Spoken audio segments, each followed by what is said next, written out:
ఓం నమ శివాయ. అందరికీ నమస్కారం అండి. సింహరాశి వారికి ఆ భగవంతుడు తన తీర్పు అనేది ఇచ్చేశాడు. జ్యోతిష చక్రంలోని 5వ రాశి అయిన సింహరాశి వారికి ఈ సంవత్సరం అంటే ఈ 2026 సంవత్సరంలో జనవరి 11వ తేదీన అంటే ఆదివారం రోజున సాయంత్రం 6:45 నుండి వీరి జీవితంలో జరగబోయేటువంటి సంఘటనలు ఇవే. అయితే ఈ రాశి వారికి ఏర్పడేటువంటి ఫలితాలు ఏ విధంగా ఉండబోతూ ఉన్నాయి, అలాగే ఏ దేవత ఆరాధన ఈ రాశి వారికి మరింత మేలు చేకూరుస్తుంది అనే విషయాలు ఇప్పుడు ఈ వీడియోలో మనం వివరంగా తెలుసుకుందాం. కాబట్టి వీడియోని ఎక్కడా స్కిప్ చేయకుండా చివరి వరకు చూస్తేనే మీకు పూర్తిగా అర్థమవుతుంది. అలాగే మొదటిసారి మీరు మా ఛానల్ చూస్తున్నట్లయితే మా ఛానల్ సబ్స్క్రైబ్ చేసుకొని నన్ను సపోర్ట్ చేయండి. సింహరాశి అనేది రాశి చక్రంలో 5వ రాశి. ముఖ నక్షత్రం 1, 2, 3, 4 పాదాలు, పుబ్బ నక్షత్రం 1, 2, 3, 4 పాదాలు, ఉత్తర నక్షత్రం 1వ పాదానికి చెందిన వారు ఈ సింహరాశి పరిధిలోకి వస్తారు. ఈ సంవత్సరం సింహరాశి వారికి ఆదాయం 5, వ్యాయం 5, రాజయోగం 7, అవమానం అనేది 7. వ్యాయం అంటే ఖర్చు. ఇప్పుడు ఈ వీడియోలో మనం కొన్ని విశేషాల గురించి తెలుసుకోబోతున్నాం. ప్రతి ఒక్కరి జీవితంలో అప్ అండ్ డౌన్స్ అనేవి రెండూ ఉంటాయి. అప్పుడు మీరు కొంచెం కంగారు పడిపోతూ ఉంటారు. కానీ ఏమీ కంగారు పడాల్సిన అవసరం అయితే ఏమీ లేదు. కాలం దానంత పని అది చేసుకుంటూ పోతుంది. దానికి తగ్గట్టుగా మన జీవితం అనేది మారిపోతూ ఉంటుంది. మీ జీవితంలో కొన్ని అద్భుతమైన సంఘటనలు అనేవి జరగబోతూ ఉన్నాయి. ఈ సంఘటనల కారణంగా మీ జీవితమే పూర్తిగా మలుపు తిరిగేటువంటి అవకాశం అయితే ఎంతగానో కనిపిస్తూ ఉందన్నమాట ఈ మిథున రాశి వారికి. అయితే ఈ రాశి వారికి ఈ సమయంలో ఒక ప్రమాదం అయితే వెంటాడుతూ ఉంది. ఇక దాని నుండి మీరు కానీ కొన్ని జాగ్రత్తలు పడకపోతే మీ జీవితమే తలకిందులు అయ్యే అవకాశం కూడా కనిపిస్తూ ఉంది. కాబట్టి ఆ ప్రమాదం ఏమిటో తెలుసుకొని ఆ ప్రమాదం నుండి బయటపడి మీరు ఎటువంటి జాగ్రత్తలు తీసుకోవాలో ఇప్పుడు మనం తెలుసుకుందాం. ఈ రాశివారు చూడడానికి ఎంతో మెత్తగా ఉంటారు. ఈ రాశివారు చేసే ప్రతి పని కూడా ఎంతో శ్రద్ధగా చేస్తారు. ఎప్పుడు కూడా ఎవరినైనా బాధ పెట్టాలని అనుకోరు. అలాగే ఈ రాశివారు అలంకార ప్రియులని చెప్పుకోవచ్చు. వీరికి అందం పైన ఆసక్తి అనేది అధికంగా ఉంటుంది. అలాగే ఈ రాశివారు ఒక చిన్న పని చేశారంటే దానికి ఎవరైనా వంకలు పెట్టారంటే అస్సలు ఒప్పుకోరు. అలాగే ఈ రాశివారు ఓటమిని కూడా అస్సలు అంగీకరించరు. అదేవిధంగా వీరు బంధాలకు, బాంధుత్వాలకు అధికమైన ప్రాధాన్యత అనేది ఇస్తారు ఈ రాశివారు. వీరైతే తామే తగ్గుతారు తప్ప ఎప్పుడూ కూడా బంధాలను వదులుకోవాలని అనుకోరు. అలాగే వీరు ఎప్పుడూ కూడా ఏదైతే పని చేయాలనుకుంటున్నారో దాని మీదే పూర్తి శ్రద్ధ పెట్టి పనులు చేస్తూ ఉంటారు. అలాగే అక్కడ నిలబడతారు కూడా. ఇక ఈ రాశివారు ఎన్ని ఆటంకాలు వచ్చినా కూడా అస్సలు బెదిరిపోరు. అలాగే ఈ రాశివారికి చెందిన వారికి ఈ నెలల్లో 3 శుభవార్తలు ఎదురుచూస్తూ ఉన్నాయి. మొదటి శుభవార్త, ఈ రాశి వారికి వ్యాపారం పరంగా చూసుకున్నట్లయితే ఈ మాసంలో వీరికి వ్యాపారం అనేది చాలా బాగా కలిసి రాబోతుంది. ముఖ్యంగా వ్యాపారాలు అనేవి అభివృద్ధి దిశగా దూసుకు వెళ్తున్నాయి. అలాగే ఏవైతే వ్యాపారాలు వెనకబడి ఉన్నాయో ఈ సమయంలో అవన్నీ కూడా అభివృద్ధికి వెళ్ళడం ద్వారా మీరు ఎంతో ఆనందంగా ఉంటారని చెప్పుకోవచ్చు. అదేవిధంగా వ్యాపార పరంగా మీకంటూ ఒక ప్రత్యేకమైనటువంటి గుర్తింపు అనేది ఏర్పాటు చేసుకుంటారు.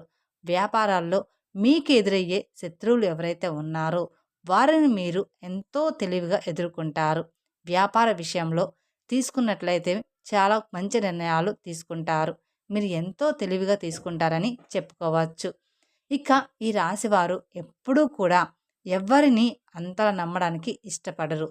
ఎందుకంటే వీరి గతంలో చాలామంది వ్యక్తులను నమ్మి మోసపోయిన సందర్భాలే ఎక్కువగా ఉన్నాయి. కాబట్టి వీరి విషయంలో ఎవరైనా ఒక్కసారి తప్పు చేశారంటే మాత్రం దాన్ని మళ్ళీ రిపీట్ అవ్వకుండా జీవితంలో చూసుకుంటారని చెప్పుకోవచ్చు. అలాగే విద్యార్థులు చూసుకుంటే విద్యార్థులకి చిన్న చిన్న ఇబ్బందులు కనిపిస్తూ ఉన్నాయి. ముఖ్యంగా విద్యార్థులు ఎంతో కాలంగా రాయాలనుకున్నటువంటి పరీక్షలు ఏవైతే ఉన్నాయో అవి ఈ సమయంలో ఊహించిన శుభవార్తలు వినబోతూ ఉన్నారు.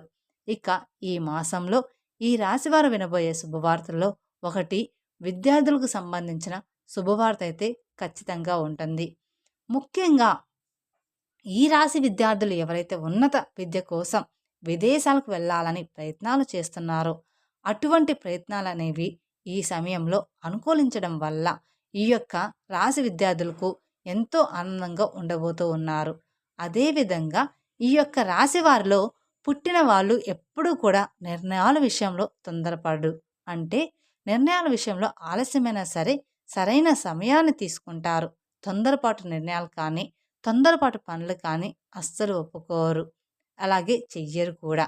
అయితే ఈ రాశివారిని కొంతమంది నెమ్మదస్తులని, బద్ధకస్తులని కూడా అంటూ ఉంటారు. కానీ వీరు నమ్ముకున్నటువంటి పద్ధతులే సరైనవని ఎంతైనా చెప్పుకోవచ్చు. కాకపోతే ఈ రాశివారు ఒక విషయంలో ఎంతో జాగ్రత్తగా ఉండాలి. అదేమిటంటే ఈ సమయంలో మీకు వాహన ప్రమాదం పొంచి ఉందని చెప్పుకోవచ్చు. అలాగే మీకు కొన్ని చెడుకు సంబంధించిన సంకేతాలు కూడా మీకు వస్తూ ఉంటాయి. ఇక వాటిని మీరే ఊహించుకోండి. కాబట్టి మీరు ఈ సమయంలో దూర ప్రాంత ప్రయాణాలు వీలైనంత వరకు కూడా వాయిదా వేసుకోవడం చాలా మంచిది. అలాగే మీరు వాహనాలు నడిపేటప్పుడు కూడా ఎంతో నిదానంగా నడిపితే మీకు చాలా మంచిదని చెప్పుకోవచ్చు.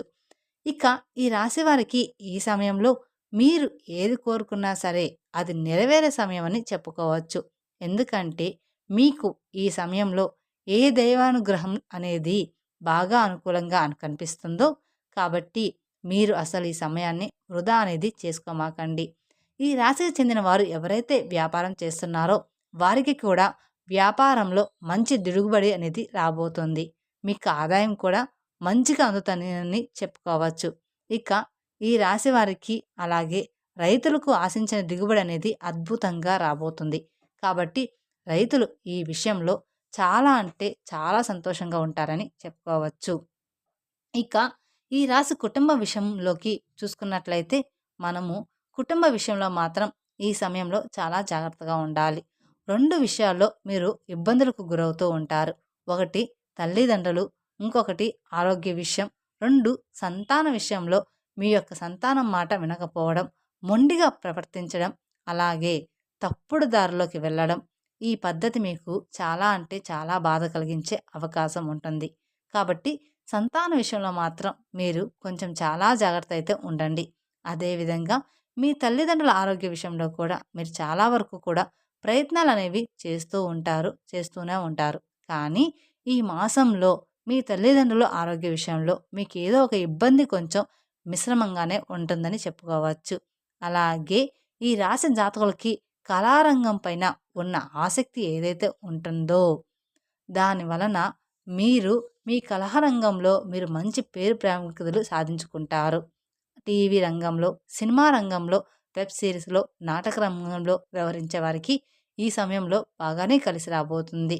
అయితే డబ్బు విషయంలో ఎవరికీ కూడా మీరు షూరిటీ సంతకాలు, హామీలు అనేది ఇవ్వవద్దు. షూరిటీ సంతకాల కింద సంతకాలు చేయవద్దు.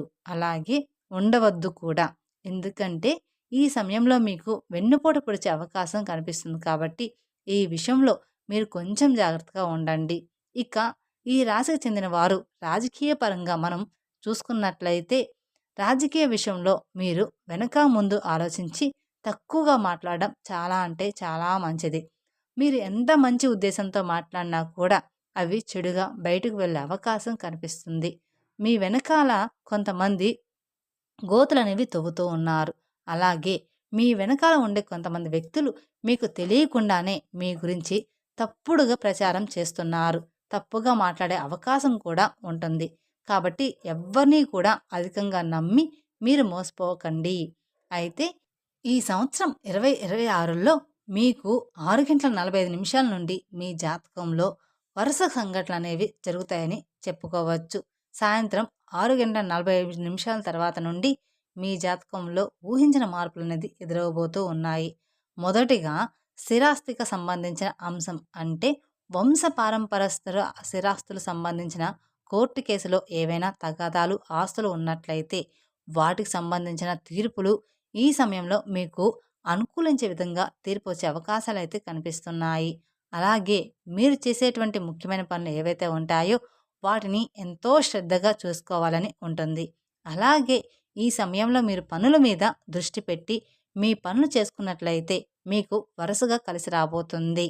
ప్రభుత్వ పరంగా మీకు ఏవైనా పనులు జరగాలని ఉంటే, ఏమైనా పెండింగ్‌లో ఉన్నట్లయితే అవన్నీ కూడా ఖచ్చితంగా ఈ సమయంలో పూర్తవుతాయి.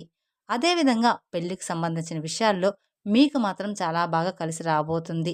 పెళ్ళిళ్ళ పరంగా మీకంటూ ఎటువంటి లక్షణాలు కలిగిన భాగస్వామిని మీరు కోరుకుంటున్నారో, అటువంటి భాగస్వామి మీకు లభించి మీరు ఎంతో ఆనందంగా ఉంటారు. చాలామంది అనుకుంటారు ఇది పెళ్ళిళ్ళ సీజన్ కాదు కదా అని.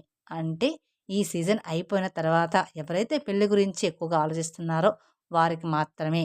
ఇక భార్యాభర్తల మధ్య అన్యోన్యత పెరుగుతుంది. అదే విధంగా సంతానం కోసం చేసే ప్రయత్నాలు ఏవైతే ఉంటాయో అవన్నీ కూడా ఈ సమయంలో మీకు అనుకూలిస్తాయని ఎంతైనా చెప్పుకోవచ్చు. అది మీరు నమ్మాలి కూడా. అలాగే ఈ రాశివారి జీవితంలో మరిన్ని శుభ ఫలితాల కోసం మరియు ప్రతికూల పరిస్థితులకు అనుకూల పరిస్థితులుగా మార్చుకోవడానికి నిత్యం కూడా శివారాధన మీకు ఎంతో మేలు చేస్తుంది. ప్రతి సోమవారం మీరు శివాలయానికి వెళ్ళి శివునికి అభిషేకం చేయించుకోండి. తద్వారా మీకు ఆ శివయ్య అనుగ్రహం మీకు తోడుగా ఎల్లవేళలా ఉంటుంది. అలాగే మీకు కుదరదు అనుకుంటే కేవలం గుడికి వెళ్ళి 3 ప్రదక్షిణలు కానీ 5 ప్రదక్షిణలు కానీ చేసి గుడిలో కొంచెం ప్రశాంతంగా కూర్చున్నా పర్లేదు. లేదు అలా కూడా నాకు గుడికి వెళ్ళడానికి టైం లేదు అనుకునే వాళ్ళు శివనామ స్మరణ చేసుకుంటూ ఉంటే సరిపోతుంది ఇంట్లో అయినా కూడా.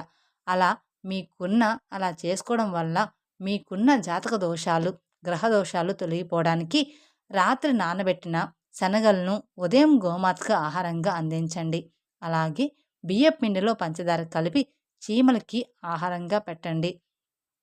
ఈ విధమైన పరిహారాలు చేసుకోవడం వల్ల ఈ రాశివారి జీవితంలో కొన్ని కొన్ని శుభ ఫలితాలనేవి జరుగుతూ ఉంటాయి.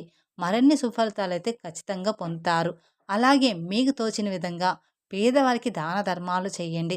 తద్వారా మీరు అపారమైన పుణ్య ఫలితాన్ని పొందుతారు. మీ గ్రహస్థితులు అనేది మారిపోతూ ఉంటాయి. గ్రహాలు ఎప్పుడూ మనకు అనుకూలంగా ఉండవు. మనకి గ్రహాలు అనుకూలంగా ఉండాలి అంటే ఇలాంటి చిన్న చిన్న పరిహారాలు చేసుకోవడం వల్ల గ్రహాలు మనకు అనుకూలంగా మారుతూ ఉంటాయన్నమాట. తెలుసుకున్నారు కదండి ఎలా ఉండబోతుంది అనేది. ఈ వీడియో కనుక మీకు నచ్చినట్లయితే మరికొందరికి షేర్ చేయండి. అలాగే మొదటిసారి మీరు మా ఛానల్ చూస్తున్నట్లయితే మా ఛానల్ సబ్స్క్రైబ్ చేసుకొని నన్ను సపోర్ట్ చేయండి. Thank you for watching my video. ఓం నమః శివాయ. మరిన్ని అప్డేట్స్ కోసం పక్కన ఉన్న బెల్ ఐకాన్ ప్రెస్ చేస్తే మా వీడియోస్ మొత్తం మీకు నోటిఫికేషన్ ద్వారా అందుతాయి. Thank you.